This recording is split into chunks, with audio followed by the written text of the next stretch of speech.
And now the special feature of our program, the appearance of our mystery challenger, for which the panel is always blindfolded, as you know. The blindfolds in place, panel? Yes, sir. Good. Will you enter mystery challenger and sign in, please?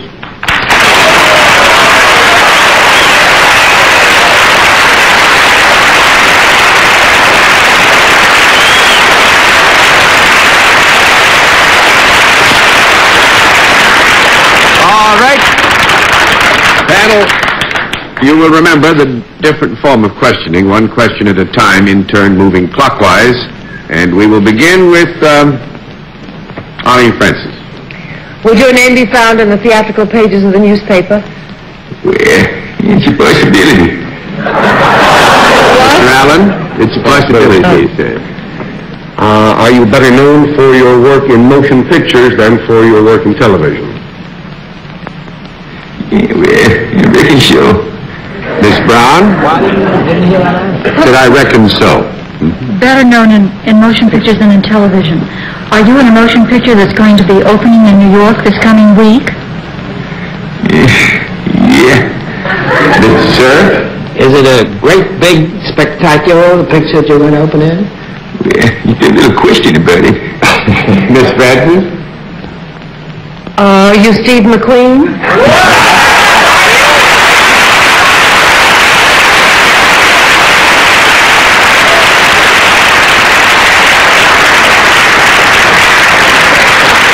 That was a great voice. I was just waiting for somebody to go off the track on it. Yeah, you open tomorrow. Is it tomorrow night or Tuesday night?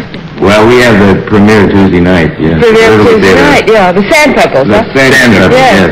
yes. That was 9 months in the Orient. Had a little trouble making that picture, didn't you? Well, we had a few weather interferences. Wind from Manchuria, and the tides went out, and 1,500 extras wearing wristwatches and a period piece. Wait, you mean if you shot a scene and you had 1,500 extras wearing wristwatches and you do it all over again? Well, we had a problem because there were 3 different dialects there, and we only had one interpreter, and it was in 1924, so the 1,500 extras had to be in period clothes, you see, and they would constantly wear the wristwatches. They wouldn't take them off, you know, so they'd be flashing them up in the camera like this. So we had to stop taking off, you know. Did you say you spent 9 months out there? We spent 4.5 months in Taiwan and Formosa, in Keelong, Tamsui, places where actually people hadn't seen a movie, you know. And then we did about 4 months in 3.5 months in Kowloon, the New Territories. Oh yes, 2 months, 2 miles from the communist border, and that last 2 months was really, you know, it was a little scary. Yeah, that's exciting up there. Yeah. But now, when you go out and work, you had 1,500 of the native population, the indigenous population, as extras. Yes. Not in all scenes. Some of the scenes we had where the gunboat is coming in, we had 1,500 extras, yeah. All the wardrobe that we brought from Hollywood, some we made there, dressed them up so they would look the part, you see. And do they take direction readily? I'm just interested, you have to work with such a mass of people who, you had communications problems and speech, and yet they can get the feel of what you're trying to do and do it with. Well, it was a bit difficult, but we had Bob Wise. So we kind of had it made. We had an awful good director and producer, but we had, there were 3 dialects. It was the Cantonese, Chinese, and Taiwanese.